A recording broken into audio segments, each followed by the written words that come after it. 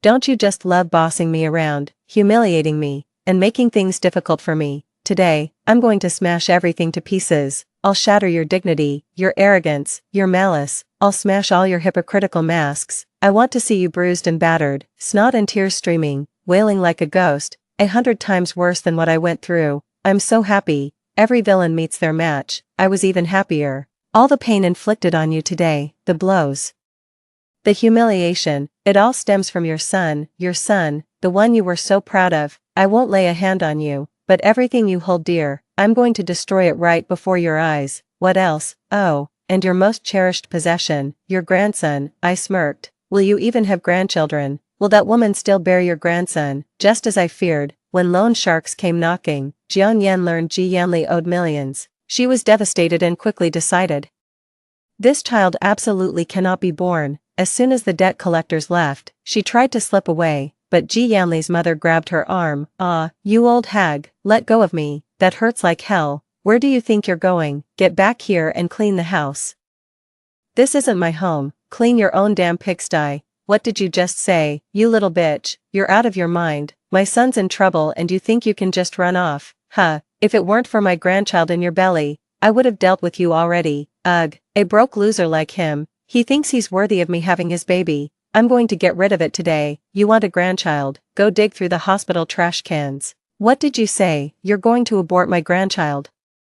You wicked woman, if you dare touch my grandchild, I'll fight you to the death." "What are you doing? You old hag, let go of me." Ah, as they struggled, they both tumbled down the stairs. A pool of blood spread beneath Jiang Yan. Lin Qingshi hissed, "That's brutal." I nodded cheerfully. The grandson she doted on so much. She essentially ruined him with her own hands. My phone rang. I answered it, and Yanli's hysterical shouting came through. "Shen Yanji.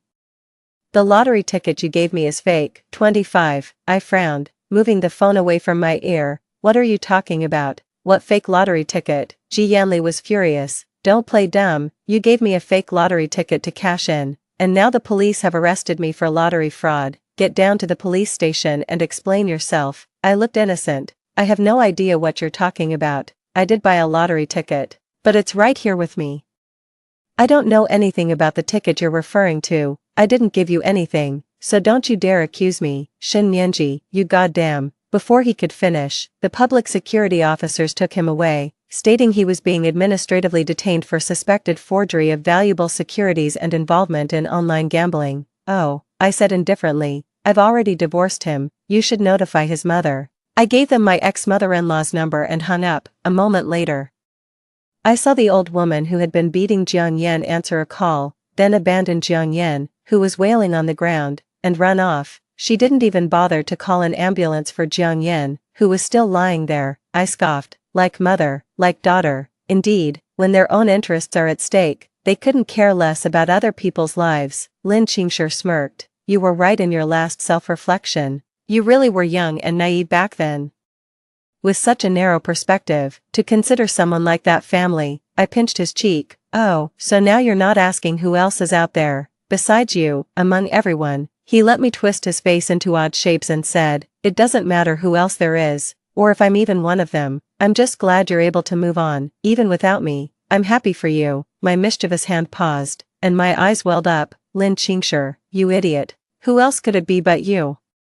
No one else could possess such unwavering devotion." 26. That day, before Lin Qingshi and I left, we conveniently called 911 and had them take Jiang Yan away. Not long after, Yanli was sentenced to 1 year and 3 months in prison for gambling. His company's assets were frozen, the company dissolved, leaving behind a mountain of debt. Loan sharks constantly harassed his mother for repayment, making her life miserable. Eventually, the police intervened, and those aggressive debt collectors stopped their harassment. Due to the intricate connections between those online lending platforms and gambling sites, and the inherent illegality of usurious loans themselves, The court ultimately waived the exorbitant interest, allowing Yanli to repay the loan at standard bank rates, but he had lost everything, in the end. The court seized all his properties and cars to be auctioned off to cover his debts. His mother, devastated, still had to move out of their upscale community and into a low-income housing unit. She was utterly miserable,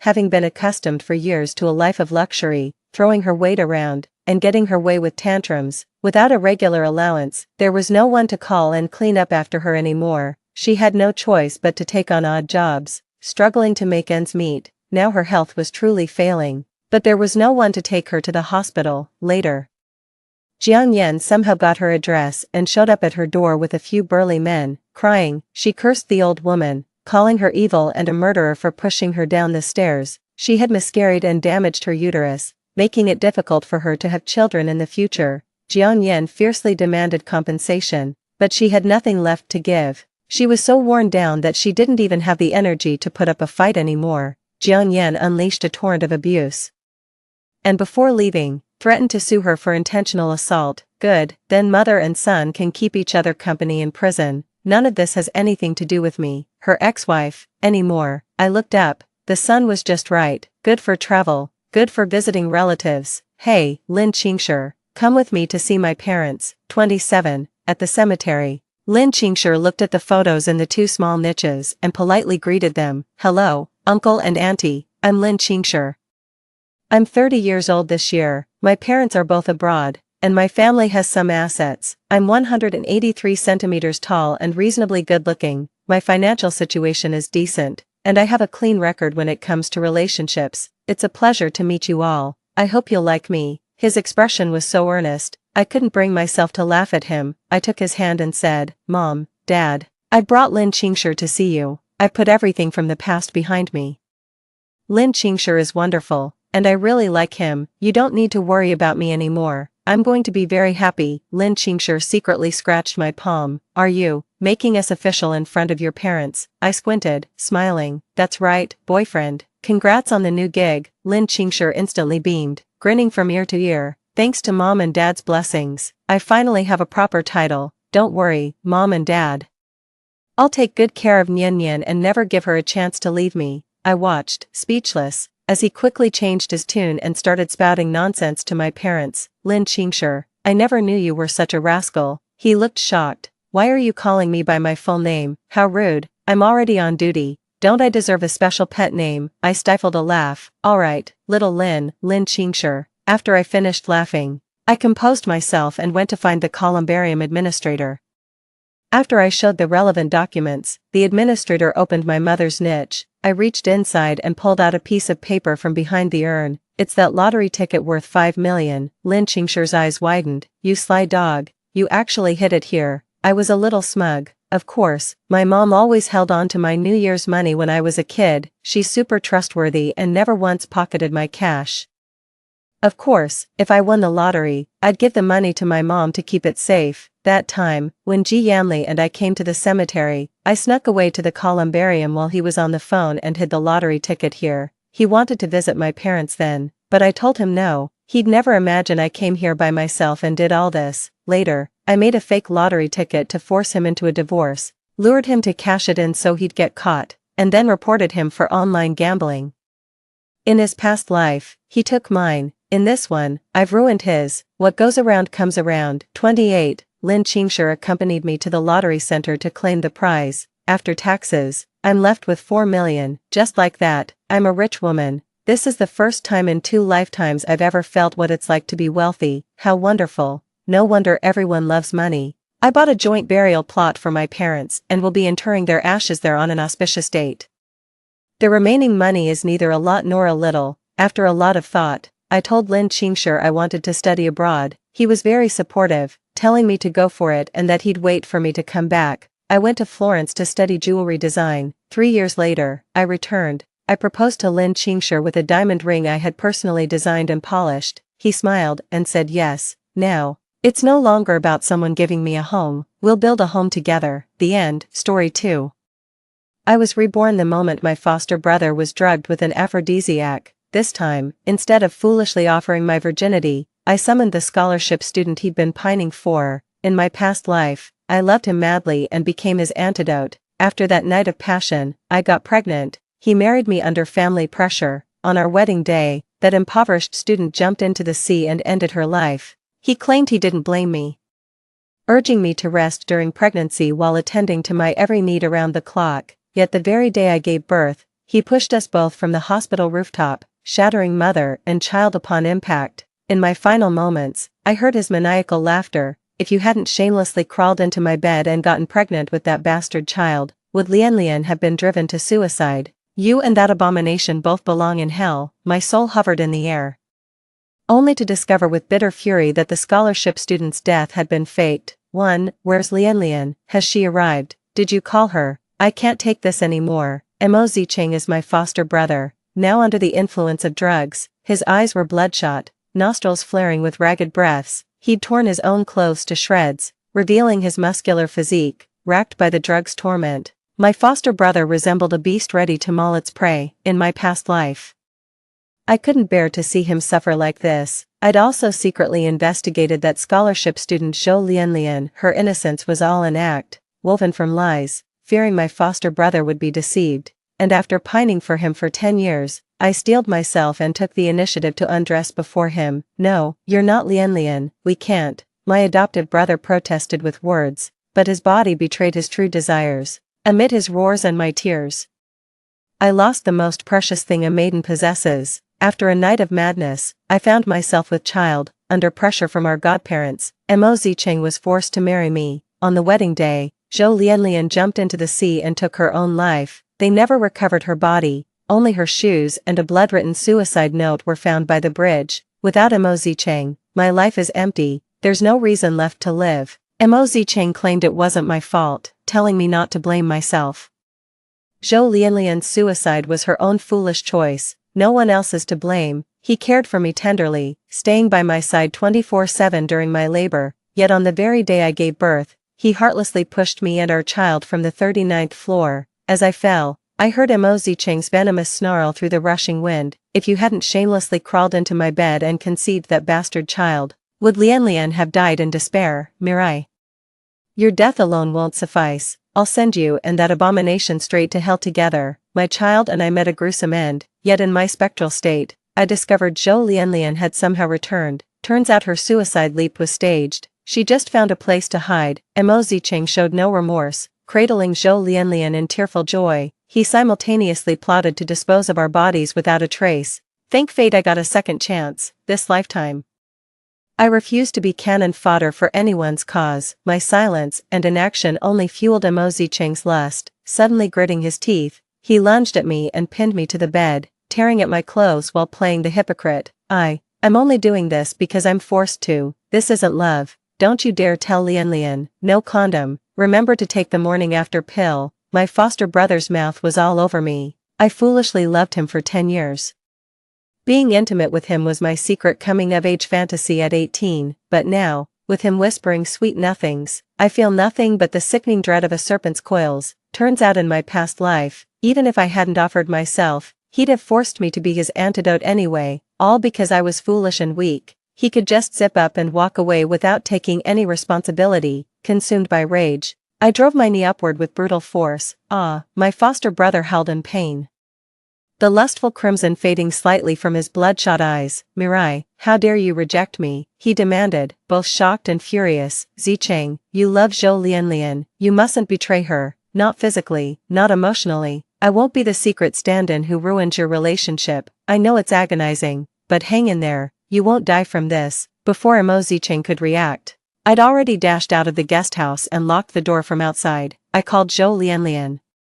My adoptive brother trapped inside wailed and thrashed about, even throwing himself against the walls. I remained utterly unmoved. Through the peephole, I saw he'd beaten himself bloody. Later he even knelt inside, begging me to take pity and give myself to him just once. But my heart remained cold as iron. Showing him mercy would be cruelty to myself. The distance was considerable, and Zhou Lian had to hurry all the way, arriving in a fluster only after 40 minutes. As I opened the door for her, I offered a well-meaning warning. You're in for a rough time, hope you can tough it out, too. I'm telling the truth. Mo Zicheng worked out regularly, but lost his sanity under the influence of drugs. He only cared about his own pleasure with women, showing no tenderness whatsoever, clawing, thrusting, biting, like a wild beast. Last time, he kept at me for over an hour, leaving me battered and bruised. I could barely walk properly for days.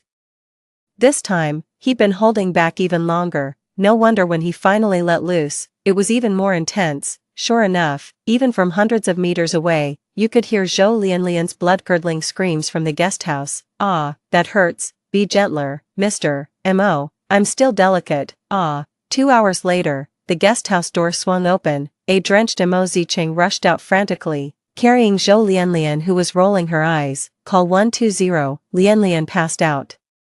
The ambulance rushed Zhou Lianlian to ER. Turns out her adoptive brother caused a ruptured ovarian corpus luteum. The next day, her godparents arrived at the hospital. Their faces were grim. Everything, from arranging the vacation at the homestay to secretly drugging Mo Zicheng, was all the godparents' idea. Their intention was to set us up. They all adored me and wanted me to marry into the Mo family. The road to hell is paved with good intentions. They ruined my life in the past.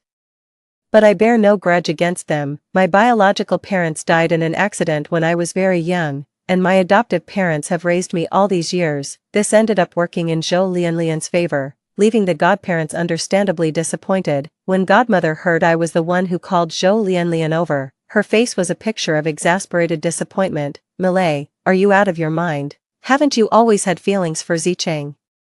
How could you let that Zhou Lianlian waltz in and take advantage? It's not about being snobbish or judging by wealth. That Zhou Lianlian is clearly scheming, always putting on this phony act. She's downright no good." Their voices grew louder, and Zhou Lianlian, who was receiving in 4 drip in the hospital room, began sobbing pitifully. "Mr. M.O., your parents don't approve of me. Just leave me here. Don't worry about what happens to me." Sobs. "My family is poor. I'm not good enough for you. I could never compare to Miss Me, your childhood sweetheart. You two belong together. Last night was my choice. You don't owe me anything, Mr. M.O. It's my own fault for loving you so much when I was born beneath your station." Sobs. Her tears successfully ignited Mo Zicheng's fury. Mo Zicheng stormed out of the hospital room. "Mom, Dad, stop making things worse. I'll take responsibility for Lianlian. I'm going to marry her. I'm pursuing spiritual love. I'm looking for a soulmate. Instead of some clingy little shadow following me around all day. Mom, Dad, if you keep being prejudiced against Lianlian, I'll elope with her. It's 2025 already. Are we still doing arranged marriages? How ridiculous." Inside, Zhou Lianlian's sobs grew louder as her godparents stormed out in anger. My stepbrother finally turned his head, looking down at me with condescension. "From now on, Lianlian is your sister-in-law. You will treat her with proper respect and won't stir up trouble in front of our parents. It's precisely because of your constant gossiping that Mom and Dad are prejudiced against Lianlian. I know you've always had this fantasy about me, worshipping me like some god, begging to marry me, but it's never happening between us. Get over it." He looked at my waist-length hair with a scornful smile. "Back in high school, you shamelessly wrote in your essay, 'When my hair grows past my waist, will brother Zicheng marry me?' But this was always your wishful thinking." The moment I saw Lianlian shivering in the cold wind delivering food in her thin clothes, I knew she was my soulmate. 3. Hearing such words used to break my heart. I can't understand how a decade-long childhood friendship with Mo Zicheng could lose to Zhou Lianlian's theatrical performance, but now, I feel completely numb about it. "Brother Zicheng, I wish you both happiness. You won't be on my mind anymore, otherwise. Why would I have called Zhou Lianlian last night, when you were completely out of control on drugs? If I hadn't fought back with everything I had, I'd be the one hooked up to N4 in there right now. Last night you got on your knees begging me to sleep with you, and I still refused. Isn't that proof enough of my resolve? I'm completely done with you." As I brought up last night's madness and disgraceful behavior, Mo Zicheng's handsome face twisted with embarrassment and chagrin. He suddenly flew into a rage. "Mirai, how dare you reject me last night? Don't you care if I explode and die? Of course I know your rejection was fake. You're playing hard to get and acting petty. You're being so reckless with my safety. It's downright childish. Was breaking up with Lianlian really your condition for sleeping with me? This is emotional blackmail. Unlike Lianlian, she gives everything unconditionally when I'm in danger. No demands, no regrets even if she gets hurt. That's the difference between you two, and why I chose her over you." I remained calm despite hearing such heart-wrenching words. "Zicheng, if you'd slept with me last night, you wouldn't have taken responsibility anyway, right? In that case, I won't make pointless sacrifices, hurting myself while tarnishing your pure love. Take good care of Zhou Lianlian, once she recovers. Do it a few more times. If she gets pregnant, even your godparents won't object anymore. I gave Mo Zicheng my most earnest advice. Even if Zhou Lianlian were a pit of fire, I'd watch coldly as Mo Zicheng threw himself into the flames. Having been reborn once, I've awakened to the truth. My own life is the only one that matters. Other people's fates are none of my concern. Is that really how you feel? Have you truly given up on me? Good. At least you know your place. Just like you said, even if I'd slept with you last night, I'd have taken what I wanted without commitment. My family raised you for over a decade. This is your debt to repay. Mo Zicheng's face twisted in shock as he spat these vicious, self-serving words. Don't worry, I won't give you any more free rides. With that, I walked out of the hospital and randomly picked a hair salon on the street. I'd like a short haircut. Huh, miss, your hair is so beautiful, must have taken years to grow. Are you really sure about this? The hairstylist double-checked with me repeatedly, letting go. Whether it's my hair or a man, I can walk away without looking back. 4. Zhou Lianlian was discharged from the hospital a week later and was taken home by Mo Zicheng. The moment he stepped inside, Mo Zicheng finally noticed my sleek, ear-length bob. He froze in shock, even forgetting to change his shoes. Instead, he stormed over and roughly grabbed my wrist, demanding answers. You cut your hair. Who gave you permission? Did I say you could cut your hair, but you promised to wait for my proposal? He caught himself mid-sentence, realizing he'd lost composure, and abruptly fell silent. Zhou Lianlian's face twisted with jealousy before she suddenly clutched her stomach, crying out, in pain, Mr. Mo, I've got terrible cramps, my period's late this month, I might be pregnant. Mo Zicheng immediately shifted all his attention to Zhou Lianlian's belly, no longer fussing over my short hair. The examination confirmed Zhou Lianlian was indeed pregnant. Mo Zicheng vowed to marry Zhou Lianlian and take responsibility for the child she carried. After several heated arguments and seeing my genuine detachment, my godparents finally consented to the marriage. Mo Zicheng threw himself into wedding preparations with gusto. Vowing to make Zhou Lianlian the most beautiful bride in the world, at dinner, Zhou Lianlian brazenly took the seat reserved for the lady of the house. Mom, Dad, after I marry into this family and have children, this house will be too small for us. She shot me a challenging look. Mirai isn't even blood related to this family. Isn't it inappropriate for her to keep overstaying her welcome like this? I'm worried about what people might say behind our backs, so they're trying to kick me out.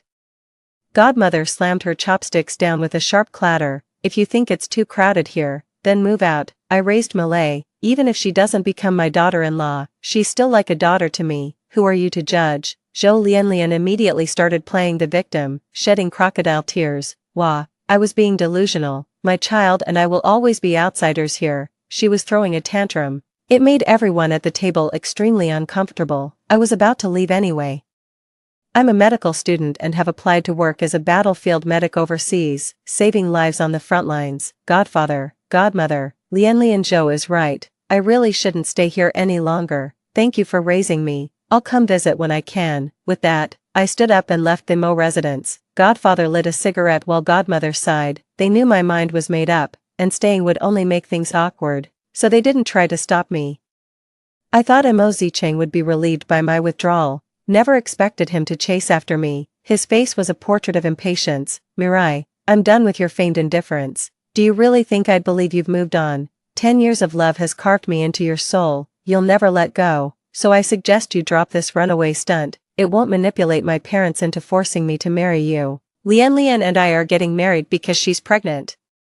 Don't pull any stunts that might upset my wife and unborn child. I care deeply about my son. Paternal pride radiated from his face, yet all I could remember was his cruelty in our past life. How he'd personally hurled my flesh and blood from the heights. My heart grew even colder. Mo Zicheng, I'm about to leave. What more do you want from me? Should I get on my knees and beg? Or would you only be satisfied if I crashed your wedding? I was clearly speaking in anger.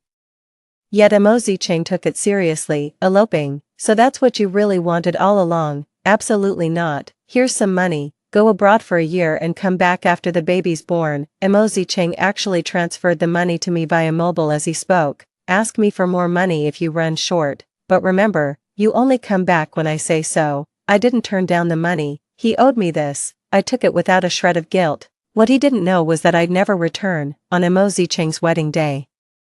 He arrived at the hotel with a motorcade to fetch his bride. Zhou Lianlian had no close relatives except for her elder brother Zhou who, with their hometown being too distant, the siblings treated the hotel as the bride's family home. Coincidentally, my international flight departed on that very same day. Mo Zicheng stood there in his groom's attire, watching me get into the taxi. Words lingered on his lips, but ultimately went unspoken. The wedding procession headed south as my taxi drove north.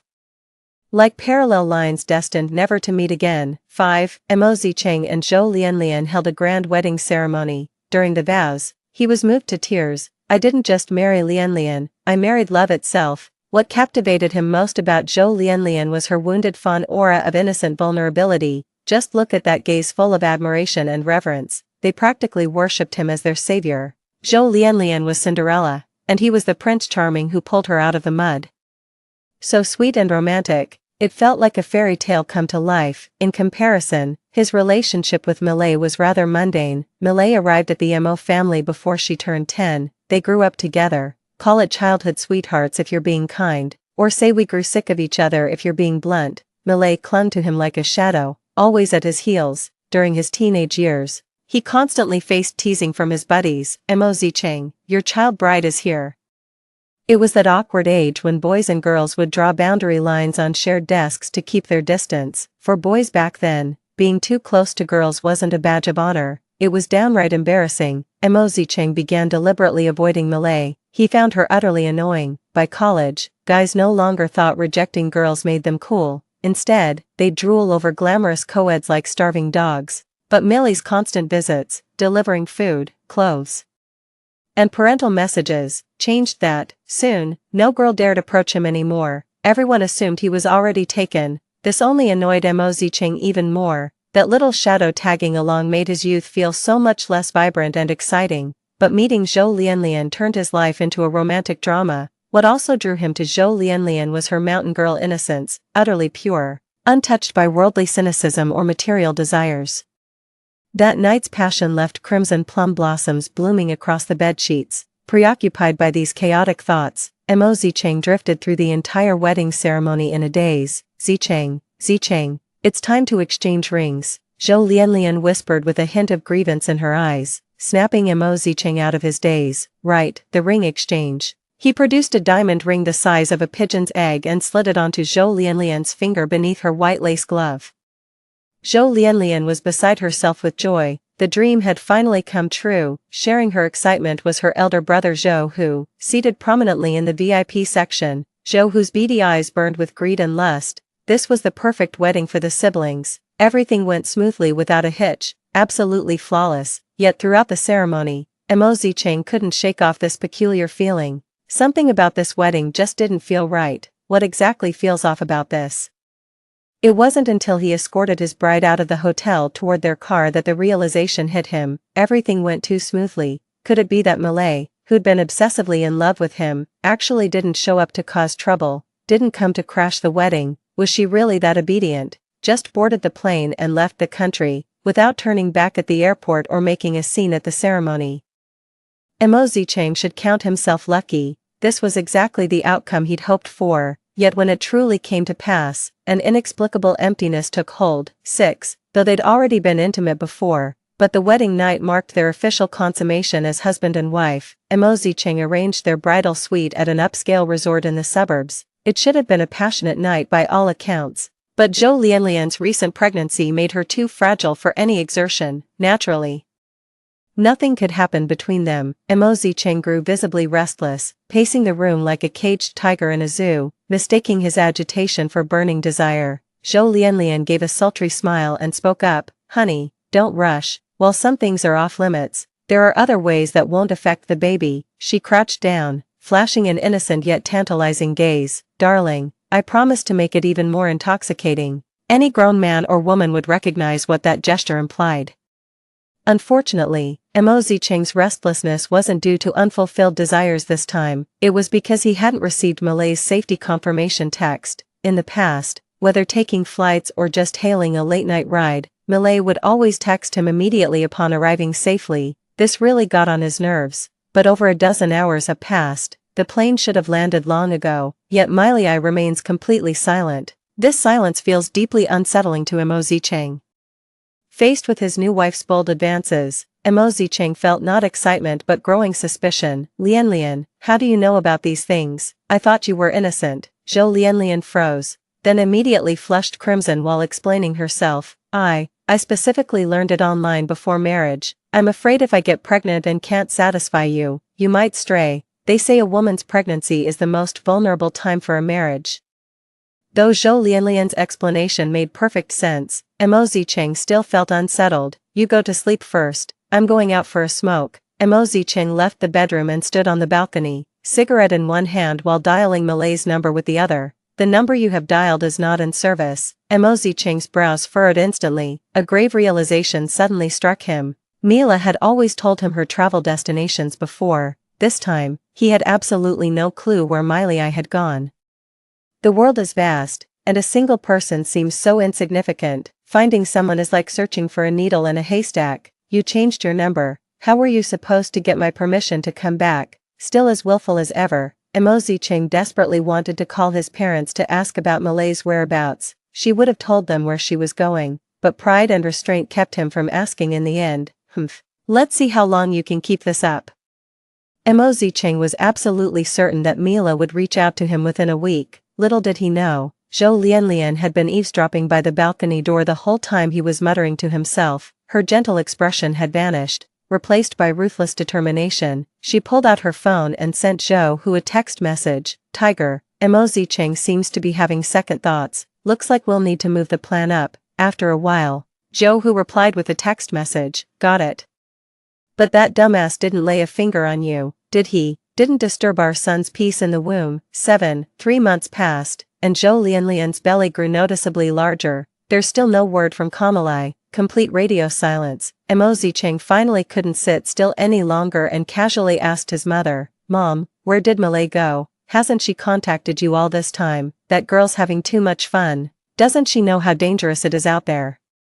I'll give her a proper scolding when she gets back. His critical tone masked his true feelings, yet Mo's mother wore an equally bewildered expression. Sigh, Mila only said she'd be gone a long time before leaving, mentioned the poor transportation and unreliable communications there, told us not to worry. I thought you knew, but turns out you were completely in the dark. This poor girl is heartbroken.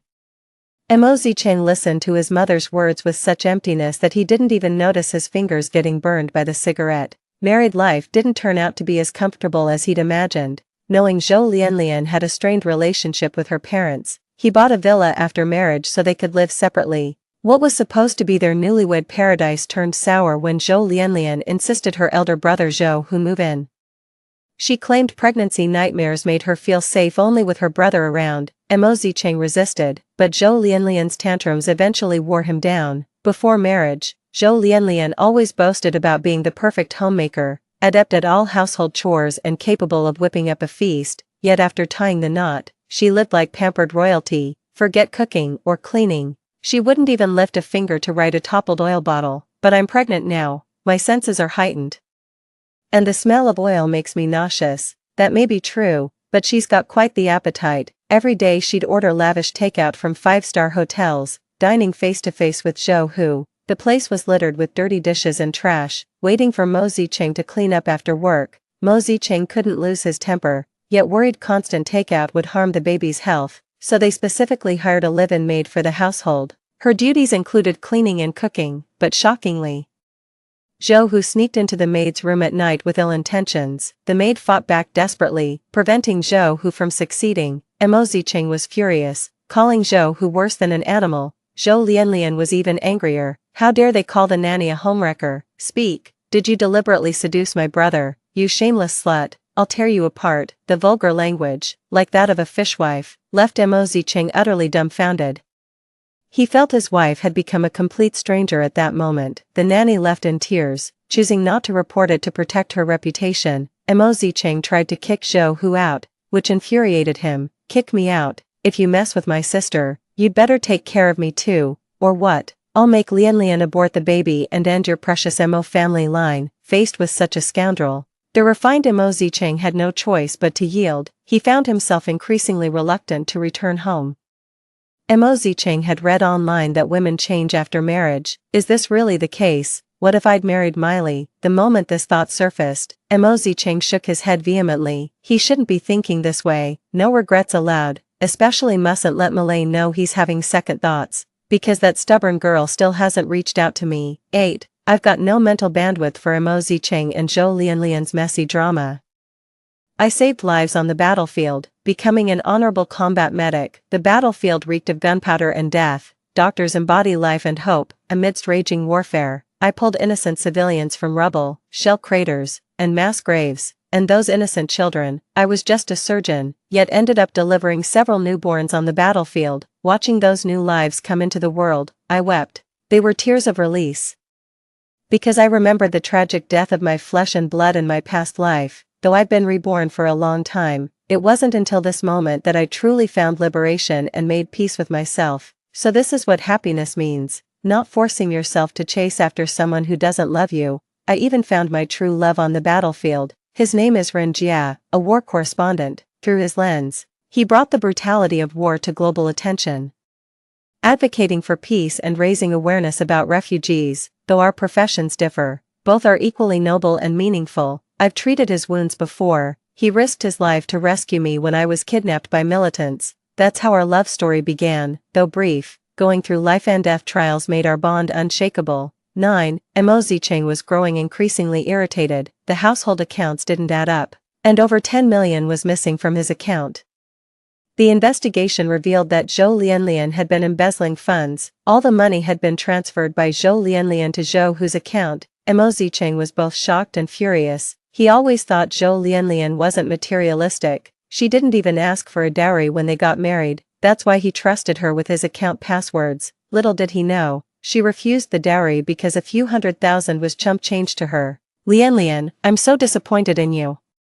I thought you didn't care about money. How could you become so mercenary? Tell Zhou Hu to return the money immediately, or I'll call the police. Faced with his accusations, Zhou Lianlian shed her usual meekness and became downright domineering. Disappointed? What's there to be disappointed about? Only fools don't care about money. I'm not stupid. We're married. I have every right to handle our shared assets. What's wrong with giving money to my brother?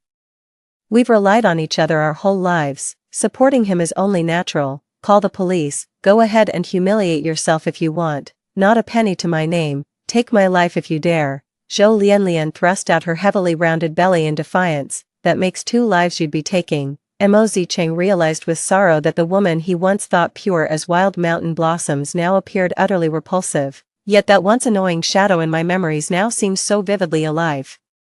At this moment, his heart turned to ashes toward Zhou Lianlian. Let's get divorced. Keep the child if you want. I'll pay child support. If you get an abortion, I'll compensate you for your loss. Mo Zicheng was about to say more when a furious roar interrupted him. You bastard, how dare you file for divorce? Then excruciating pain exploded in his head, and Mo Zicheng knew no more. 10. Mo Zicheng had no idea how long he'd been unconscious. When he came to, he found himself tied to a pillar in the living room. The bedroom door was slightly ajar, and disturbing sounds were coming from inside. To his shock, Zhou Hu and Zhou Lianlian were engaged in an intimate act. Hey, what's the rush? Be careful with my stomach. Hee hee, you'll be fine up there. Humph, that's your son in there. Come at me if you dare risk your family line. Come here, Lianlian, I've missed you so much. Mo Zicheng stood thunderstruck. The affair between Zhou Lianlian and Zhou Hu is disgusting enough. Wait, even the child is Zhou Hu's, so I've been raising another man's child. Aren't they supposed to be siblings? Beast, worse than an animal. Mo Zicheng cursed furiously as the shameless couple emerged, thoroughly satisfied after their escapade. Ugh, Zhou Lianlian spat contemptuously on Mo Zicheng's face. Who the hell are you cursing? Did you actually think I loved you? I was after your money, you idiot. Zhou Hu let out a sinister chuckle. Well, brother-in-law, since you found out, I'm afraid we'll have to send you on your final journey. Once you're dead, all this wealth will be ours. So this wicked woman was plotting to murder her own husband. Mo Zicheng was overwhelmed with regret, but it was already too late. Zhou Lianlian and Zhou Hu turned on the gas inside the house before fleeing. They planned to stage an accident to kill Mo Zicheng and reap the benefits. Mo Zicheng knew his death was coming. In his final moments, he longed to see Malay one last time. He wanted to say I'm sorry, I just want to say I love you, but it seems he'll never get the chance. Boom, after the violent explosion, Mo Zicheng was plunged into endless darkness. 11. Mo Zicheng survived with critical injuries and was rushed to the hospital for emergency treatment. Upon learning Mo Zicheng wasn't dead, the despicable couple fled in panic, but justice has long arms. They were apprehended nonetheless. The interrogation revealed that Zhou Lianlian and Zhou Hu, despite sharing the same surname, were actually unrelated, not siblings at all. They were a couple who'd held a traditional wedding banquet in the countryside. They just never legally registered their marriage. After moving to the city, they began running a marriage scam together. They had Zhou Lianlian play the innocent to seduce wealthy men, then murder them for their money, to make the act convincing. Zhou Lianlian even had her hymen surgically restored 3 times, so Mo Zicheng wasn't their first victim. This demonic couple already had 2 murders under their belt. They were all sentenced to death. Zhou Lianlian, the pregnant woman, wouldn't have faced execution, but Zhou, who caused her miscarriage, without the child's protection, she was condemned to die. Though vengeance was served, Mo Zicheng remained consumed by sorrow, because he missed Miley so terribly. Where has Miley gone? Does she know I regret it now? Does she know I've cut all ties with Zhou Lianlian? Did you know I got hurt? If she knew, she'd come running back to me immediately. 12. Mo Zicheng was discharged from the hospital. His once handsome face was now covered in scars, twisted into a terrifying grimace. Now stripped of his former pride and restraint, he desperately searched everywhere for Malay's traces. Dignity cast aside, he went to every friend of Malay's, familiar or not, pleading with them through tears. Do you have Malay? Do you know where she went? Have you got her contact details? Give them to me. Please tell Malay I regret everything. I want her back. I miss her. I can't live without her. I love her. But half a year passed with still no word from Malay. If it weren't for the several money transfers she'd sent to her godparents through the bank, we'd have thought she was dead. Mila still hadn't contacted Mo Zicheng.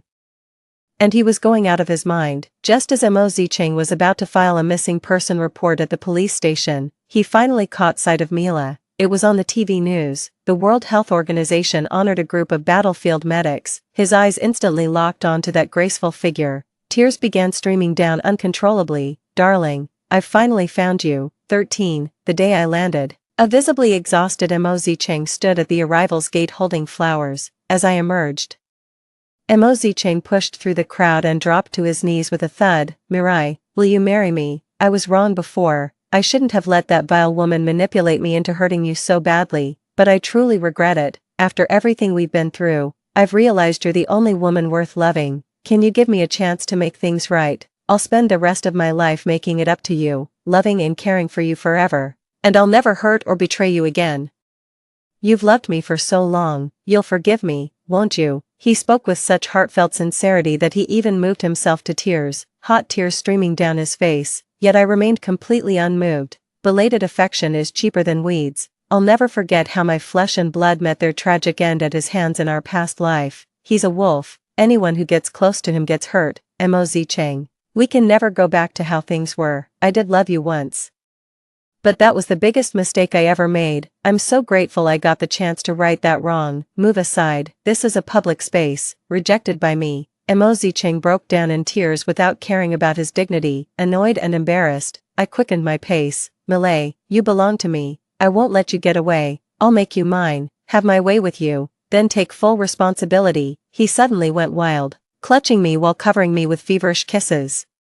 Right before hundreds of onlookers, he shamelessly tore at my clothes. It was like reliving that drugged-out night all over again, but he was even more unhinged than that night. That night I stood alone. But this time I had my knight in shining armor. Ren Jia had returned with me, only lagging behind to collect our luggage. He charged forward, knocked Mo Zicheng down with one punch, and shielded me protectively.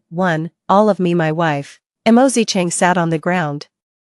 Blood still smeared at the corner of his mouth, utterly dumbstruck. Let me formally introduce Ren Jia, my husband. We got married overseas. I showed him the wedding ring on my finger, small, nowhere near as dazzling as a pigeon's egg. But I knew this was the true symbol of love. On the day Ren Jia and I held our belated wedding ceremony back home, Mo Zicheng jumped off a building. The end. Story 2. The 3rd year of marriage to my childhood sweetheart, I stumbled upon a post he'd written years ago.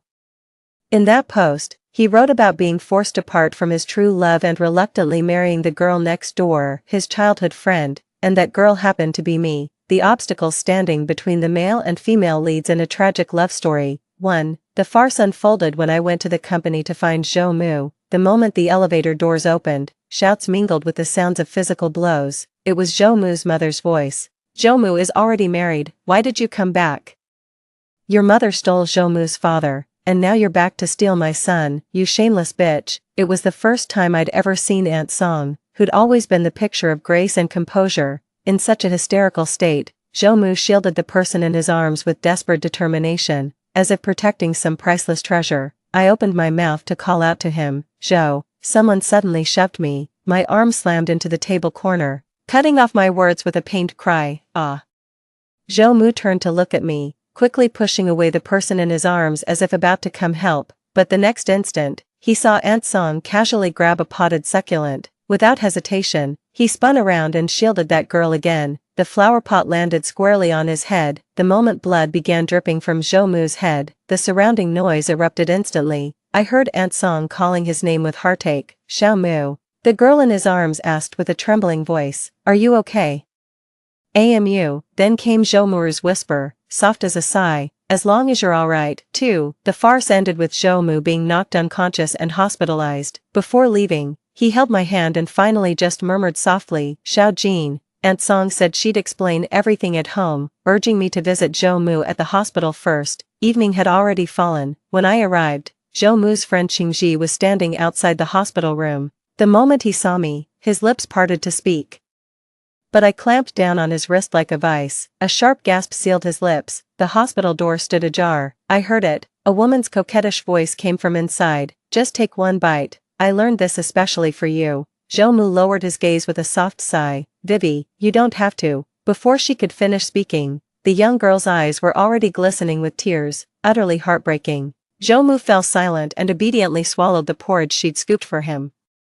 I didn't miss the fleeting pain that crossed his face. "Ouch, that's hot." "Vivi doesn't seem like the nurturing type." Qingshi tugged at my sleeve with his other hand, his eyes drooping pitifully. I released my grip on his wrist, where an angry red mark had already formed. "I'm sorry, it's alright, sis. I mean, she's Brother Mu's." "I know." He froze for a moment, words still hanging on his lips. The voices in the ward suddenly grew louder. Chen Wei seemed to be crying. "Because I can't stop worrying about you. You got hurt protecting me. Don't I even have the right to care about you?" "AMU, but we loved each other so much." The rustle of fabric filled the room as Zhou Mu seemed to pull her into an embrace. The voices in the hospital room dropped again to lovers' whispers. "Sis-in-law." Qingshi called my name again, his voice trembling slightly. "Stop crying," as I touched my cheeks. Hot tears came streaming down. How embarrassing. I lowered my head, hiding my tearful eyes. "I'll take my leave first." I had a whirlwind marriage with Zhou Mu 3 years ago. 4. Back then, I had just returned home after completing my studies, and my parents threw a welcome dinner for me. Zhou Mu came to pick me up in his car. The ambient music playing in the car did little to ease the awkwardness between us after 3 years apart. And there was that nervous flutter of being alone with someone I'd secretly loved for years. We made small talk along the way. Just as we were about to get out, the seatbelt suddenly got stuck. I fumbled in panic. Zhou Mu chuckled and leaned over to release it for me. A faint sandalwood scent lingered around me. My body froze in place when Zhou Mu looked up and saw me. He reached out to ruffle my hair. "After all these years apart, why so distant? Didn't you say you wanted to marry me when we were kids?" Zhou Mu rarely makes jokes like this. My face burned crimson, my heart pounding wildly against my ribs. This surreal feeling lingered throughout the banquet. Holding flowers, he confessed to me in front of both our parents, beneath the dazzling array of lights. The young man I've cherished in my heart for over a decade has sparkling eyes, his gentle smile crinkling at the corners. "I've finally waited for your return, Xiao Jin." Countless dreams I had as a girl, just like that, they came true. Back then I thought, I must be the happiest person in the whole wide world. Married life was quite sweet. Zhou Mu was exceptionally attentive. 5. Brown sugar tea during my period, constant care when I was ill, and thoughtful attention in daily life. All I could think was how wonderfully he treated me. I should treat him better too.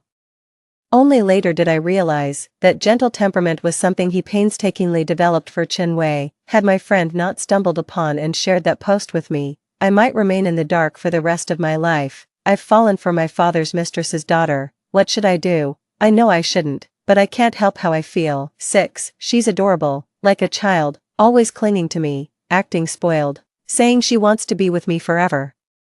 Mom found out about us and doesn't approve of our relationship. My mom threatened to kill herself to force W and me to break up. I don't want to hurt my mother, but I can't bear to see W heartbroken either. Are you out of your mind? OP, how heartbroken your mother must be. Stand with OP, why separate when you're in love? My mom pushed me too far. She held a knife to me and demanded, choose between W or your own mother. At that moment, it suddenly hit me how much older mom looked. I can't let my mother down. What about W then? Didn't you promise to stay with her forever? Don't break mom's heart again. W and I broke up. My mom's still worried. She keeps pushing me to get married soon. The girl next door I grew up with is coming back from studying abroad. Her mom often says she really likes me. My mom told me to hurry up and get married. I proposed to my childhood sweetheart. OP, what are you doing?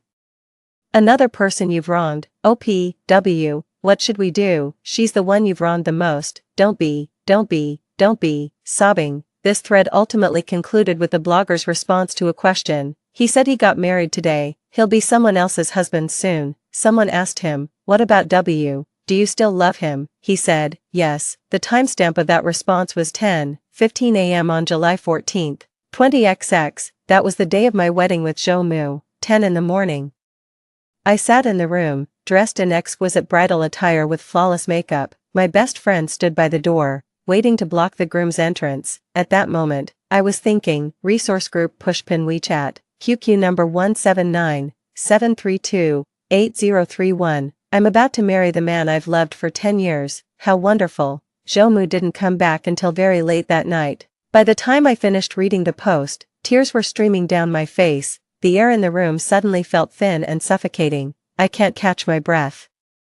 I need some fresh air in the garden downstairs, amidst the swaying tree shadows. That distant figure looked so familiar. 7. Zhou Mu stood under the streetlight as Chen Wei looked up at him, their bodies nearly touching as they spoke. Wei, we can't keep doing this. I'm already married. She's such a wonderful person. I can't let her down. The amber glow of streetlights fell on Chen Wei's face, softening her features. She looked on the verge of tears, yet put on a brave face, fighting to keep them at bay. I know, it's because I can't forget you that I wanted to come back. Just being able to see you every day at your company is more than enough for me. I shouldn't have been so greedy. AMU, I'll keep myself in check. The last sentence came out completely garbled. The moment Chen Wei's tears fell, I saw the unmistakable pain in Zhou Mu's eyes with crystal clarity. Before he even realized it, he had already pulled Chen Wei into his arms to comfort her. So familiar, because when I cried, he'd held me like this many times before, gently wiping away my tears before comforting me. Zhou Mu always sends me gifts after every heartache, just like a child. I'd always say, you don't have to next time. He would just hold me, smiling tenderly. I'd do anything to see Xiao Jin happy. The wind howled in my ears, yet I heard with painful clarity the sound of my heart breaking. That day, from barely restraining the urge to confront Zhou Mu immediately, to breaking down in solitary tears, then finally, calmly choosing a different path. Let them be in love. Since when does life work that way? I left the hospital but didn't go home. Instead, I drove to my parents' place. Mom paused for a second when she opened the door, then broke into a smile. What brings you home all of a sudden? I forced a faint smile. Just missed you guys. Mom glanced behind me. Where's Zhou Mu? Didn't he come with you? He's hospitalized. Hospitalized. What happened?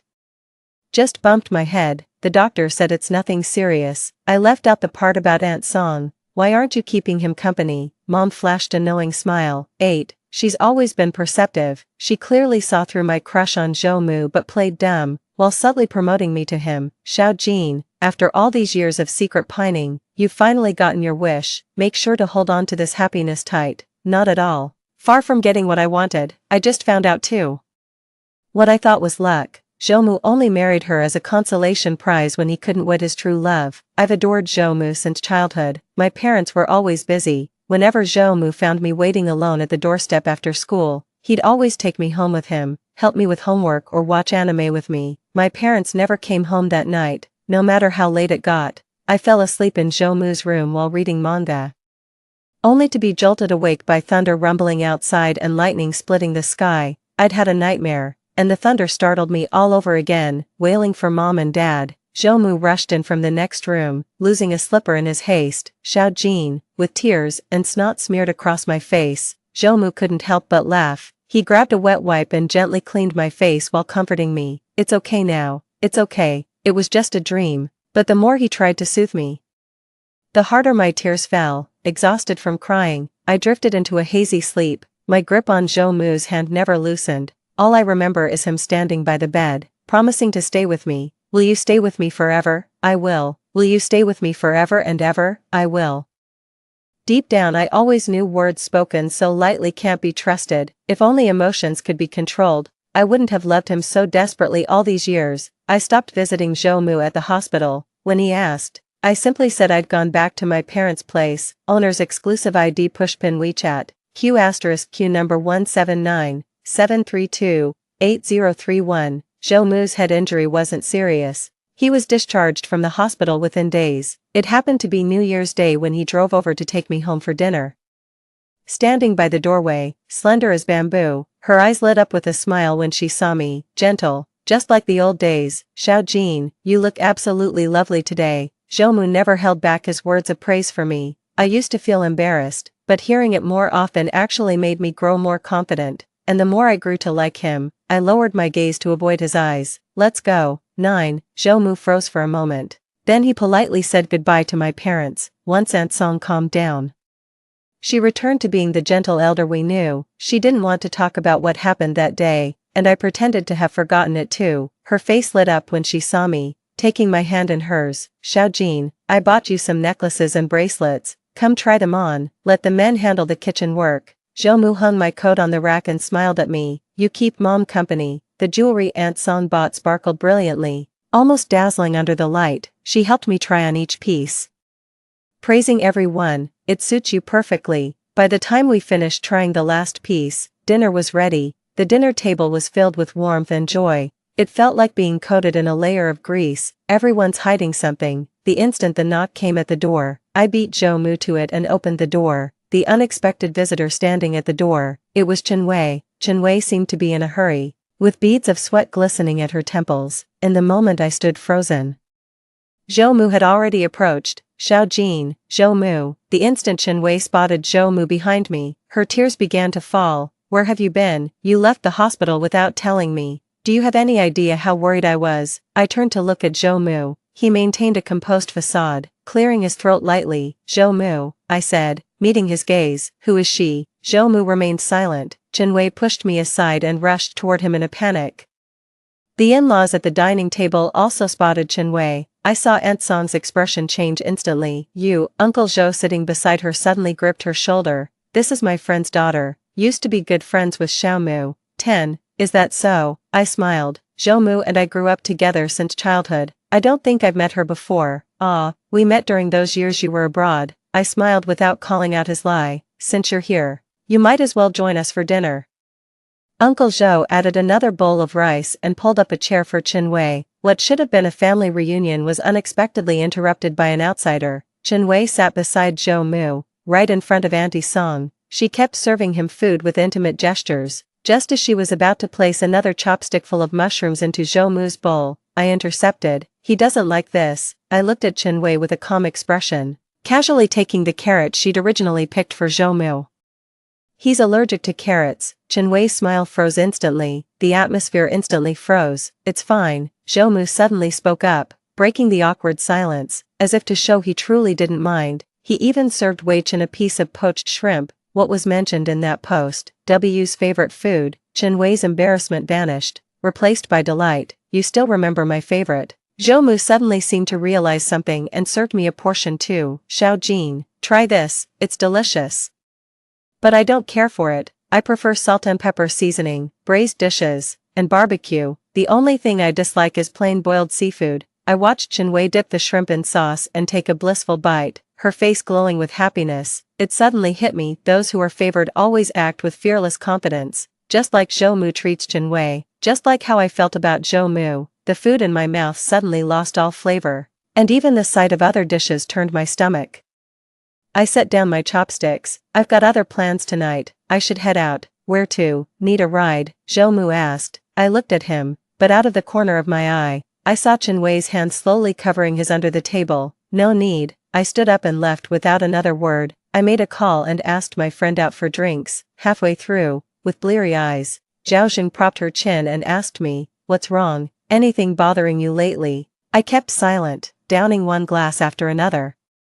A thriving career, fair complexion and striking looks, married to your longtime crush, life couldn't be more harmonious, Xiao Jin. With all these blessings, if not the ultimate winner in life, you're certainly heaven's favorite. What on earth could still trouble you? I can't bring myself to say it. Zhaoxing didn't press further, just kept me company drinking in silence. Backup account pushpin WeChat. QQ179732*8031. I was hugging the toilet, vomiting twice, completely blackout drunk.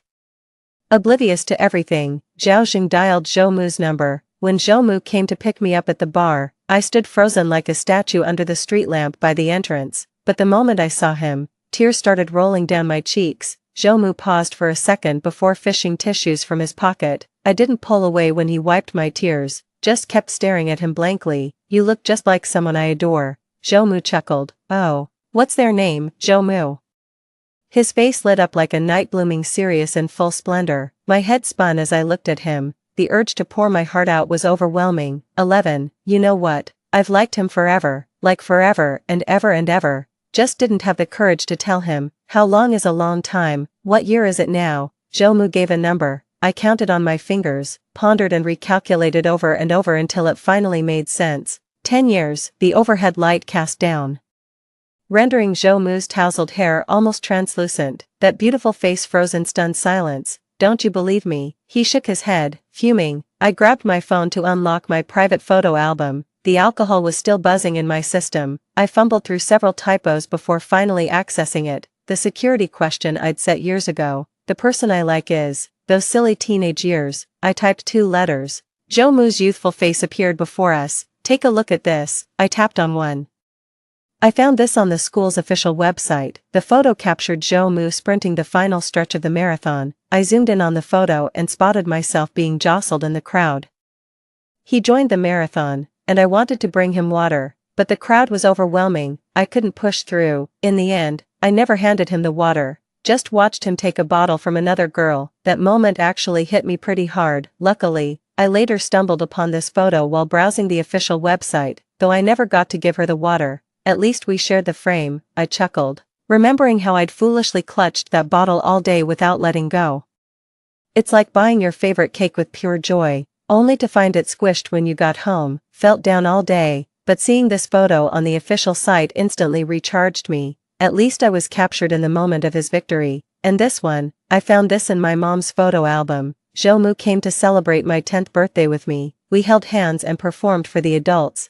Zhou Mu wore a little suit while I had on a pretty puffy dress, standing side by side.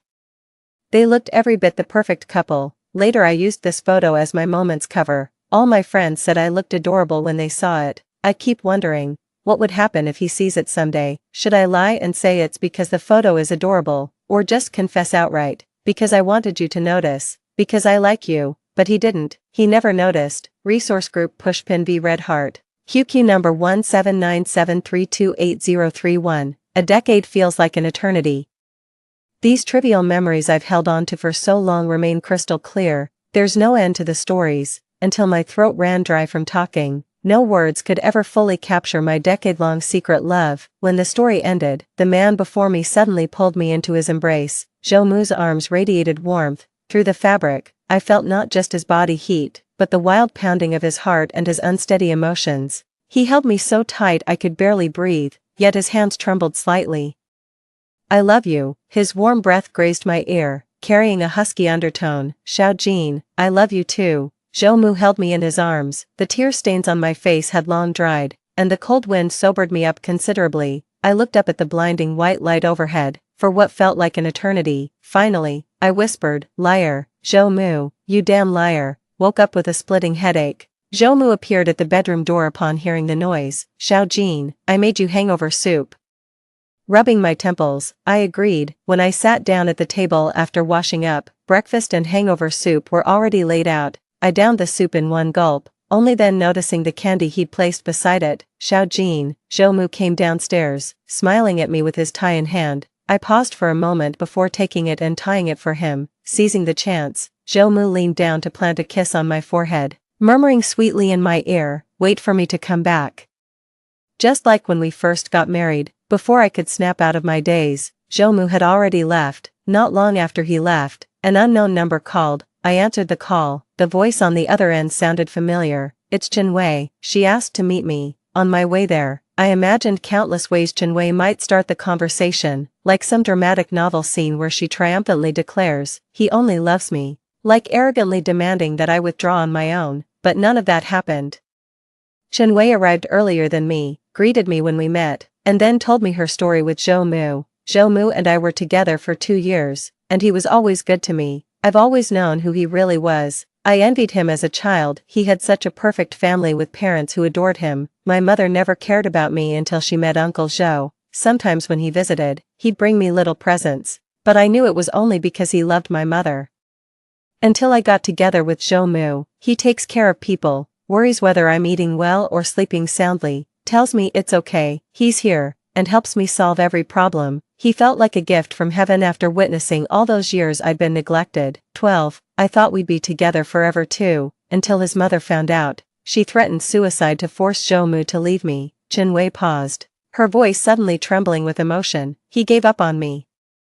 Her gaze shifted to me, her voice suddenly thick with sorrow. "Please give him back to me. I'm begging you. I truly love him, I really do." Her tears fell heavily onto the table. She was clearly sobbing uncontrollably, yet she still carried the proud air of someone cherished. I remained silent, pressing a hand to her chest. She realized the ache wasn't as sharp as before. "Why don't you tell Zhou Mu? Make him get divorced, make him choose you." Chenwei froze, tears trembling on her lashes like dewdrops refusing to fall. "I don't want to put him in a difficult position," I chuckled, gazing at her with calm eyes. "Do you truly love Zhou Mu?" "Absolutely." Her reply was resolute. I smiled wryly. "Then tell me, what's Zhou Mu's favorite food?" Chenwei froze, her lips parting and closing soundlessly. If they truly loved each other so deeply, why would one waver endlessly while the other remained completely oblivious?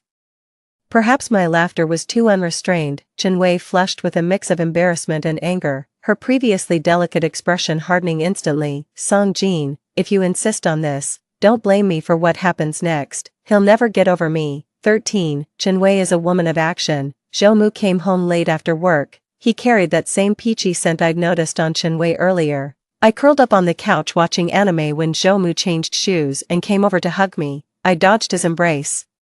The show happened to reach the scene where the female lead confessed, but the male lead hesitated, prompting her to demand whether he truly loved her. I looked at Zhou Mu. His slightly lowered eyes held only my reflection. Just like when I was a kid after school, he'd stay with me doing homework and watching anime. "Zhou Mu," I said earnestly, "I've always believed that if I ever marry, it must be with someone I truly love." Zhou Mu chuckled, bending down to scoop me up from the couch.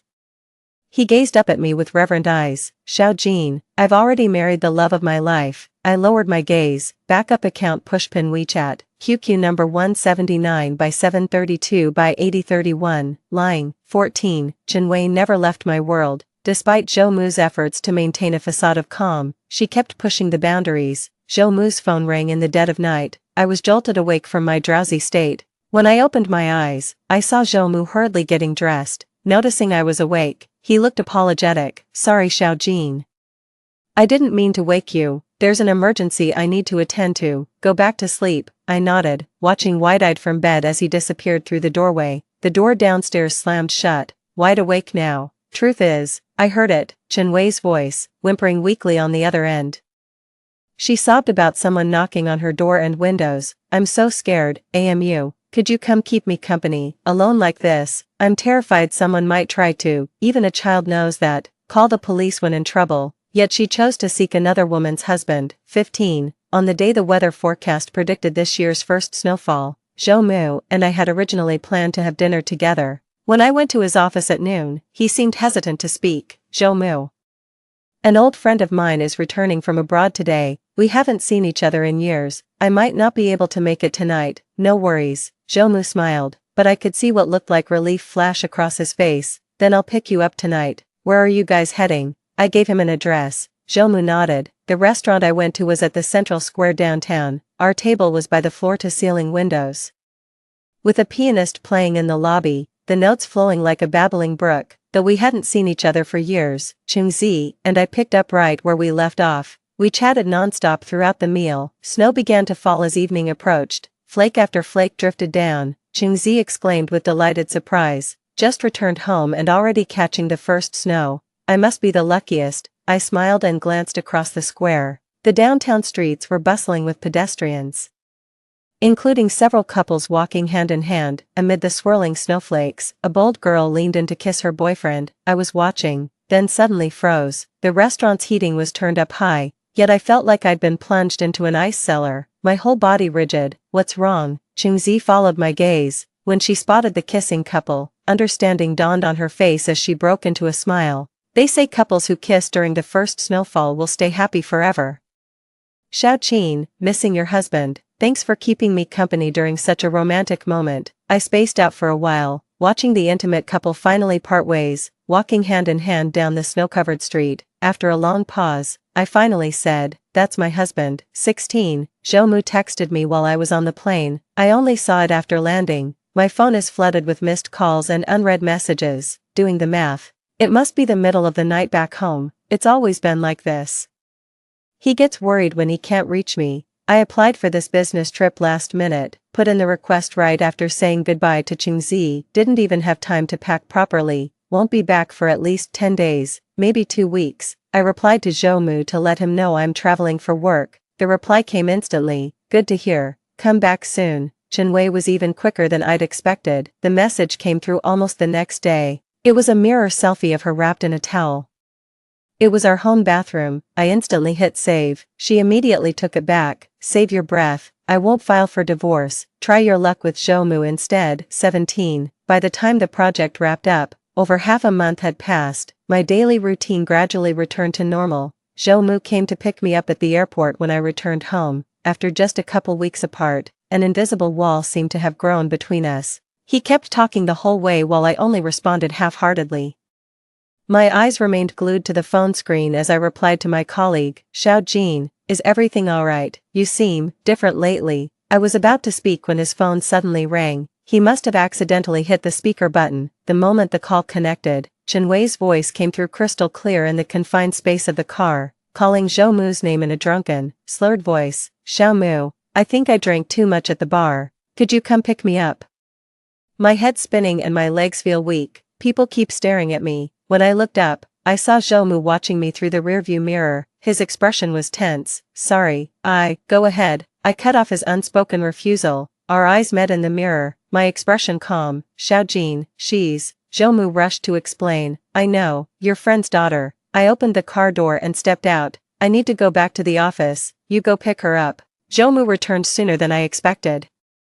I'd just finished moving everything from the master bedroom to the guest room. Xiaoqin, I'll come right back after seeing her off. What are you? After putting down the last item in my hands, I finally answered him. Let's sleep in separate rooms. I've been having trouble sleeping lately. Maybe we should sleep apart from now on. 18. My workload has increased, and I'm always coming home late. Zhou would wait for me, keeping the lights on until I got home. The moment I stepped inside, he'd ask, hungry, want some midnight snacks? Owner's exclusive contact pushpin WeChat, QQ #797328803. I shook my head, walked straight past him into the room, didn't even stop to chat. I could feel Zhou Moluo's gaze burning into my back, full of confusion and inexplicable hurt, but I couldn't spare another thought about him and Chenwei. This state of affairs lasted until Zhou and I returned from the banquet. I mingled through the crowd with my arm linked in his. Thanks to Zhou, I connected with several potential major clients. Backup account pushpin WeChat,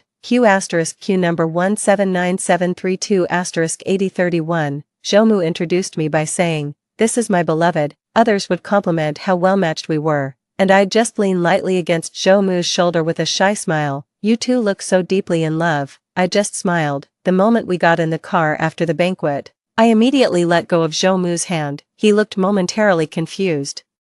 His arm still frozen in the position where I'd been holding it, he froze in place, looking at me. Xiao Jin. His voice trailed off when he saw my calm, indifferent expression. Exhausted, I leaned against the rear window. Why, won't you sit in the front seat anymore? Rubbing my temples, I gave a half-hearted reply. Not sitting. We remained silent the whole way home. I changed my shoes and headed to my room. Xiao Jin. Is your insomnia any better? I answered without turning around. No.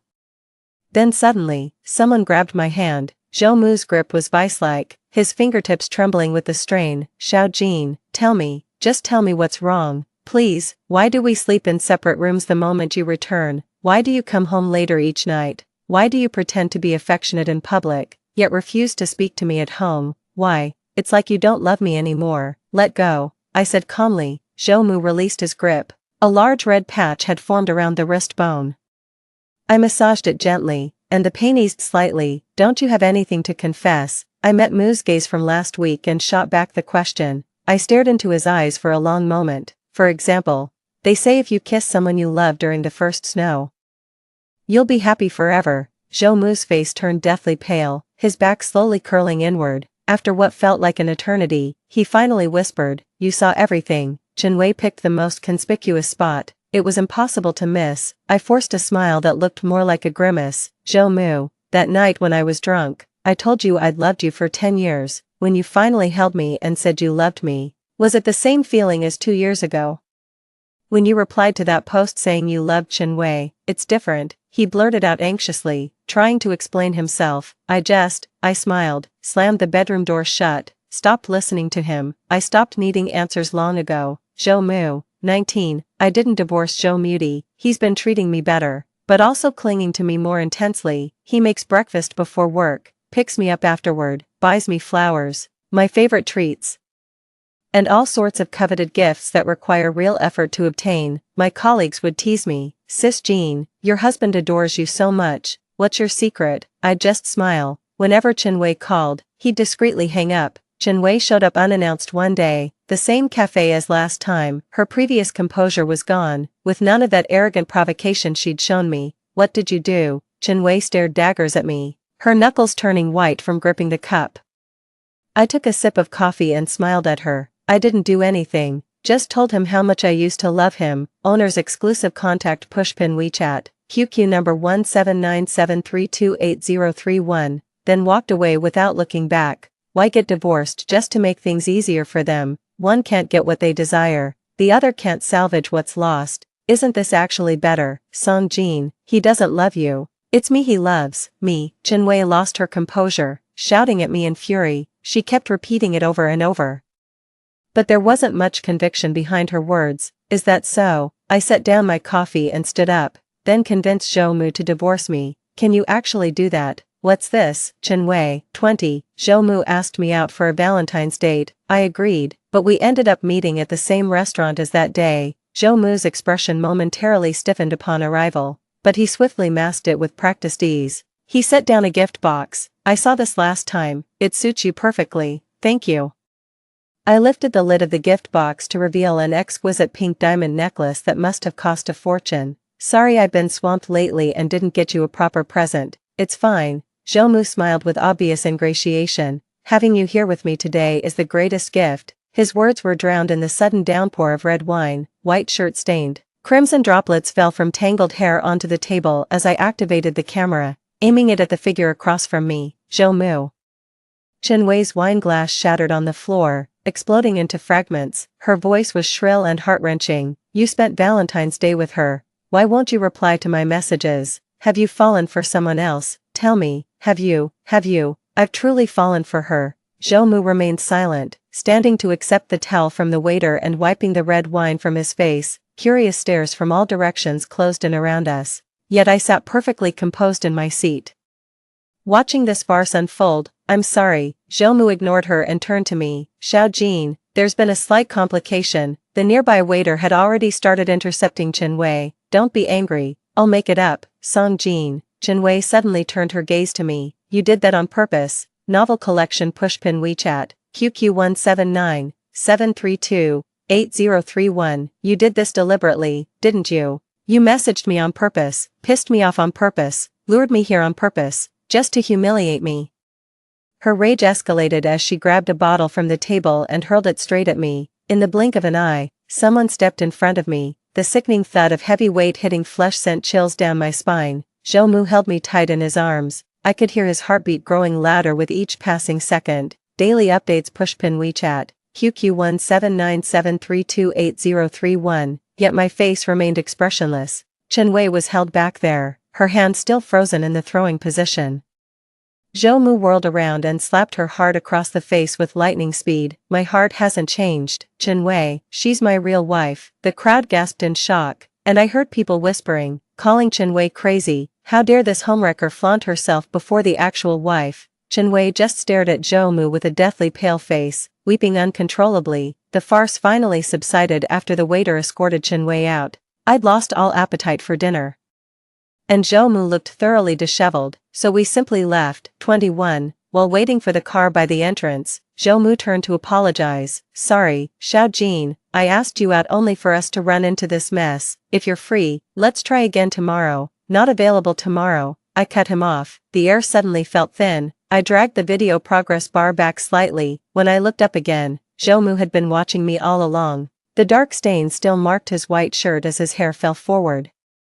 Those striking phoenix eyes half-lidded, his irises shimmered like storm-tossed waves, or perhaps shards of fractured light. I saw a crimson trail streak from the corner of his eye. His voice quivered into fragments. Why aren't you angry? I've known Zhou Mu for over 20 years, chased after him for more than a decade. He's perpetually gentle, eternally composed, always self-possessed, as dependable as an elder brother. He stepped forward and grasped my wrist, careful not to squeeze too hard. A shadow loomed over me, yet it felt like a teetering glass tower. She said you were the one who sent her the address. Xiao Jin, why aren't you angry? Please be mad at me. You yell at me, you hit me, just fight with me. I'll give you anything you want, please. He rested his head on my shoulder, and I felt a faint dampness seeping through. Please, Xiao Jin, anything. I'll do anything, just don't leave me. The late winter wind carried a lingering chill against my face. Zhou Mu's sandalwood scent enveloped me completely. His embrace was suffocatingly tight. His scorching breath crept down the neckline of my clothes, yet I remained frozen in that stiff posture, like a wooden puppet. Zhou Mu refused to let go. I knew he was waiting for me to speak, but I said nothing. 22. The next morning, Zhou Mu acted like nothing had happened and still got up early to make me breakfast. I was in too much of a hurry to bother. After I arrived at the office, he ordered me takeout again.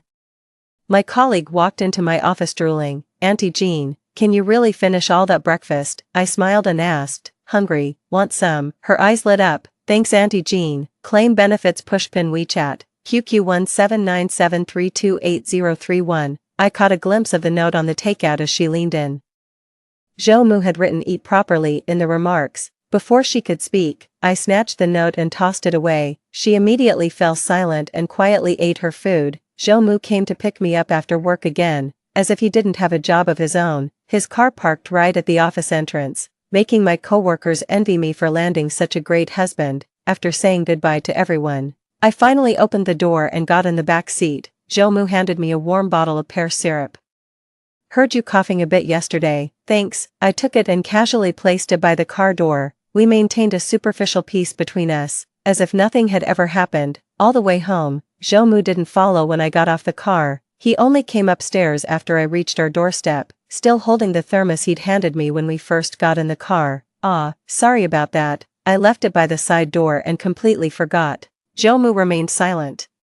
He stood at the foot of the stairs looking up at me, backlit. His face was shadowed, his expression unreadable. After what felt like an eternity, he finally spoke. Xiao Jin, you still care about me, since you're not bringing up divorce, right? Happened. All the way home, Zhou Mu didn't follow when I got off the car. He only came upstairs after I reached our doorstep, still holding the thermos he'd handed me when we first got in the car. Sorry about that. I left it by the side door and completely forgot. Zhou Mu remained silent. He stood at the foot of the stairs looking up at me, backlit. His face was shadowed, his expression unreadable. After what felt like an eternity, he finally spoke. Xiao Jin, you still care about me, since you're not bringing up divorce, right? I averted my gaze from his face, staring into emptiness. You're wrong, I replied with a smile. Why must you keep pressing? Why must I spell it out for you that I don't love you anymore? Why tear off that fig leaf when adults knowingly maintain it for decency's sake? The adult world is entangled with too many competing interests. My love for Zhou died the day I finished reading that post, leaving love behind, weighing whether marriage or divorce would maximize my benefits. The conclusion was clear: staying married to Zhou yields greater advantages, provided I maintain no emotional attachments elsewhere. The connections and resources Zhou provides are what keep me in this marriage. Business is business. If love demands absolute sincerity untainted by self-interest, then after love faded, all that remained between Zhou and me was calculation. I met Zhou's gaze with a faint smile. My eyes never wavered. I'm just making the most of what I have. Don't you get it, Zhou? Our marriage lost its love long ago. What remains are hollow calculations and desperate attempts to please. A frigid relationship sustained only by legal bonds. Zhou staggered slightly. I thought he'd be angry. He would get angry, but he didn't. He took a deep breath and forcibly swallowed all his emotions. His voice was barely above a whisper, like the flutter of a butterfly's wings, so fragile it might break with the slightest touch. It's fine, as long as you don't mention divorce. Not right now. I smiled. Ruthlessly snapped the butterfly's wings. When I meet someone who makes my heart flutter again, all bets are off. No, absolutely not. Zhou's composure shattered in an instant. You can't do this, Xiao Jin. I love you. You can't love anyone else, Xiao Jin. I have no interest in watching his meltdown. Walked straight in through the front door. Zhou, cut the crazy act. 23. Emotions are beyond our control. There's no sense clinging to what hurts you. My decade-long secret love for Zhou was undeniably real. But I know better than anyone. Love yourself before loving others. If I truly loved him beyond reason, I wouldn't have chosen my own future without hesitation when going abroad. The path of love is rough, and stumbles are inevitable, yet I'll always have the courage to love again and the resolve to never look back, because I will always love myself most. Epilogue. Childhood sweethearts parted. Daily updates. Pushpin WeChat. QQ1797328*0*31. Zhou called Song Jin in the throes of high fever. Call after call yielded only busy signals. Sorry, the number you dialed is currently engaged. He kept calling and hanging up, over and over. The line just wouldn't connect. Feverish and disoriented, he dropped the phone on the floor, unsure if his last attempt had gone through. He woke up in the hospital. Zhou opened his eyes to a blinding white wall and stared blankly for a long moment. Someone beside him suddenly spoke. You're awake. It was Song Jin. She reached over to check his forehead temperature, then poured him a glass of water. Zhou had a momentary daze, almost thinking he was dreaming, until the cool touch pressed against his forehead. He tried to speak, but his throat burned with pain. Only after taking the water from Song Jin and drinking it did he feel slightly better. Novel collection. Pushpin WeChat. QQ1797328*031. It had been ages since he'd seen Song Jin like this. At home, they behaved like distant roommates. Though Song Jin treated him with courtesy, he knew it was merely her polite demeanor toward acquaintances. Xiao Jin, he blurted out urgently. He wanted to ask if she'd received his call. Was she the one who brought him to the hospital? Have you been keeping vigil by his bedside all this time? Before he could finish, Song Jin asked him, are you hungry? What would you like to eat? Pork rib soup. He did it on purpose. Once upon a time, Song Jin fell ill. He would make her pork rib soup. Later, Song Jin insisted on learning how to cook it, saying she'd take good care of him when he got sick. Unable to refuse, he taught her. He brought it up deliberately, trying to rekindle something. Song Jin's fingers kept tapping the screen as she nodded. I placed the order. Should be here soon. Zhou froze momentarily. He was asking for too much. He actually thought she'd cook for him. Song Jin stood up. Just press the bedside bell if you need anything. Your meal will arrive shortly. Zhou stared at her, momentarily dazed. Where are you headed? I've got a meeting this afternoon, so I'll head out first. Song Jin gave a slight nod and walked toward the door. Zhou wanted to call out to her. The lingering fever left his mind in a fog. He suddenly grabbed Song Jin's sleeve. Song Jin turned to look at him. Will you stay with me? He knew he'd said the wrong thing when Song Jin's expression suddenly changed. Yet she maintained her composure. I'm sorry. That meeting is crucial. What meeting could possibly be more important than a patient? He wanted to ask her. He wanted to say, you weren't like this before. He wanted to remind her, you promised you'd take good care of me. He wanted to say, but you promised, you swore, you loved me. yet no words escaped his lips. The last shred of reason reminded him, he alone had destroyed it all. He let go. Sorry, go ahead. In the beginning, Zhou thought it was enough that they hadn't divorced yet. As long as they remained married, he still had time to win Song Jin back. After all, she had loved him so deeply before. Later he realized his mistake. Song Jin rejected his overtures. To the outside world, they remained the picture of marital bliss, but behind closed doors, they were merely polite housemates. Zhou Mu's breakfasts for Song Jin always went uneaten. The occasional reciprocal gifts she gave seemed thoughtlessly chosen, devoid of any genuine sentiment. He told himself it didn't matter, that someday he'd finally win Song Jin's heart, yet the more affection he showed, the icier her indifference became. 1. The journey back from banquets or parental visits was always Zhou Mu's most agonizing moment. That's when the emotional whiplash hit hardest. The beaming companion would abruptly release his hand, leaving only fading warmth in the crook of his arm. He'd actually thought about it before. Breakdowns are never rare occurrences. He begged Song Jin to scold him, gripping her hand to slap himself, pleading with red-rimmed eyes for her resentment, but Song Jin remained silent, withdrawing her hand from his grasp. With a soft sigh, she said, "Stop this nonsense." His gaze was calm. He looked like a criminal with nowhere to hide. He was being unreasonable from start to finish. It was at that moment he realized regret and sorrow were futile.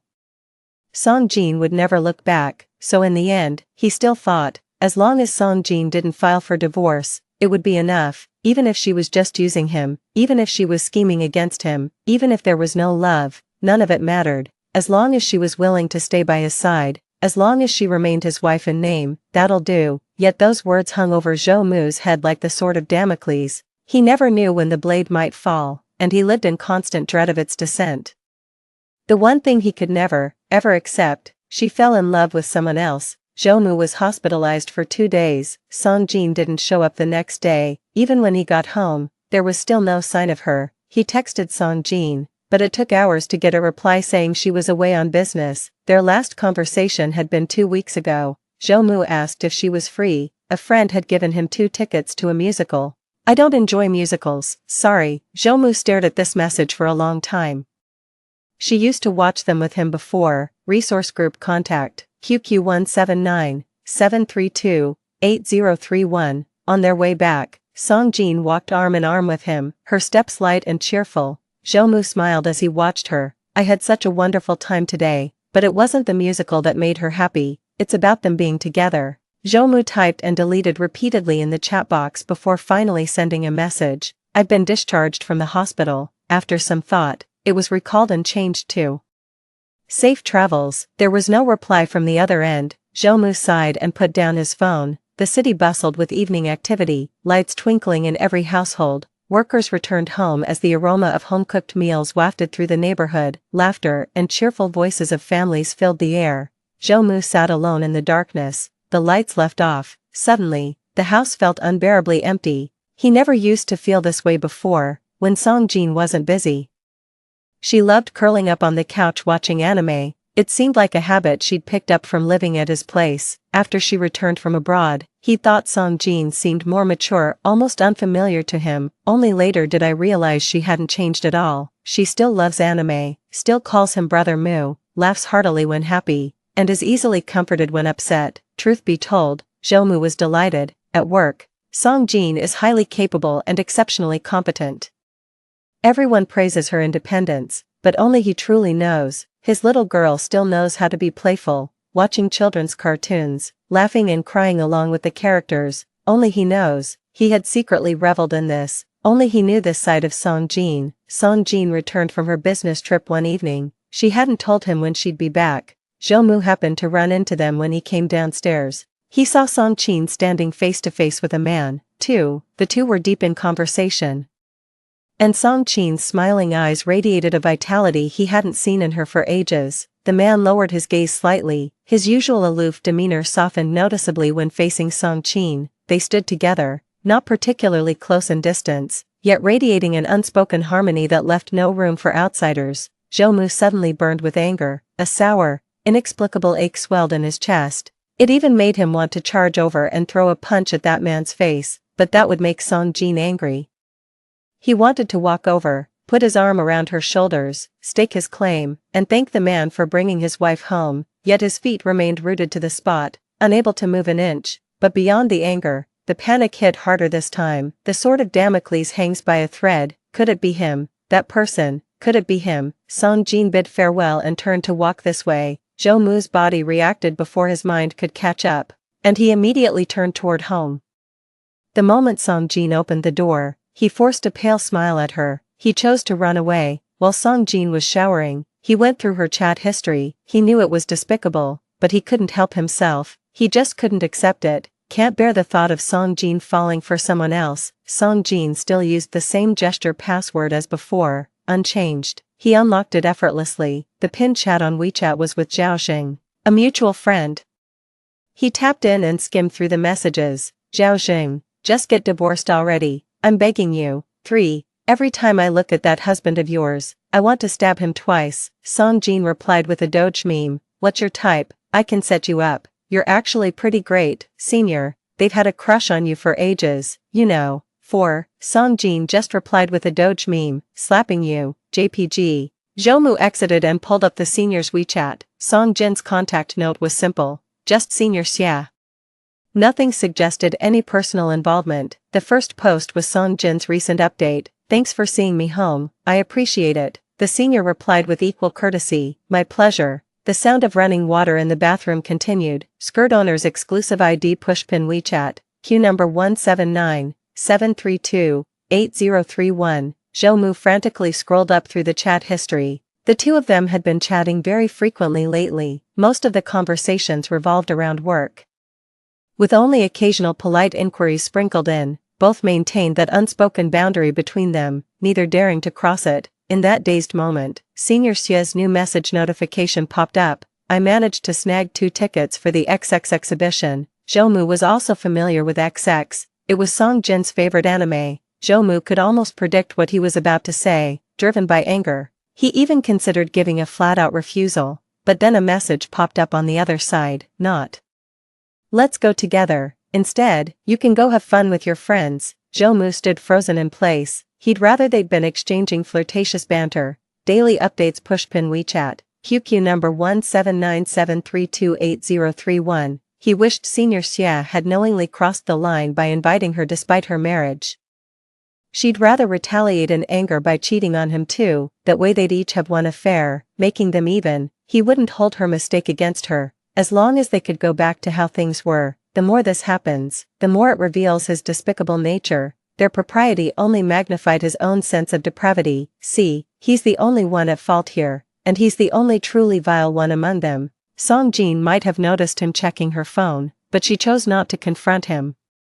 Zhou Mu lived in constant unease. The dread of losing her grew heavier by the day, yet he felt powerless to stop it. No matter how devoted he was to Song Jin, his efforts vanished like a clay ox in the sea, met with utter indifference. It was on a sunny afternoon that Song Jin brought up the divorce. She came with the divorce papers, sitting across from him with a calm smile. 5. Let's get divorced. The words fell like a hammer. That very instant, the sword hanging above him came crashing down, splitting him clean in two from head to toe. The heart in his left half beat slower and slower. Blood and flesh spilled across the ground. He seemed to genuinely experience heart palpitations. Facing death, breathing became difficult. Is it him? It took him a long moment to find his voice again, yet the tone sounded unnaturally shrill to his own ears. Who's there? Senior Xia, you've fallen for him, have I? Oh. Song Jin startled slightly before coming to her senses and shaking her head. I'm not in love with him, just wanted to give it a chance. Song Jin smiled. A chance for me, and for him too. After all, she looked at him, her smile deepening. Before starting a new relationship, you should properly close the previous chapter, shouldn't you? Zhou Mu felt as if something had seized his throat. 6. He wanted to tear the black and white divorce papers before him to shreds, but for the longest time, he simply said, I understand, I'll sign the divorce papers after reviewing them. Song Jin paused for a moment, then broke into a smile, with genuine delight. Yes, I'll be waiting. He wanted to cling on, afraid she might get annoyed. Let it be then. At least leave a somewhat decent ending in the end. Zhou Mu revised the divorce agreement, giving most of the assets to Song Jin. She also called to ask about it, its compensation. The person on the other end chuckled but said nothing. He lied to her. He just wanted to leave her with a good final impression when they parted ways, even though their relationship had already deteriorated beyond repair. On the day they got their divorce certificate, Song Jin came alone and left alone. Standing at the doorway, Zhou Mu asked her, "Need a ride?" Song Jin shook her head calmly. "I'll walk. Xingxing's waiting for me." Zhou Mu remained by the door, watching her figure grow smaller in the distance, until she vanished from sight. It was such a beautiful day, yet he felt absolutely miserable, completely and utterly miserable. He'd actually meant to ask her if she ever really blamed him. Truth be told, there was no need to ask, because she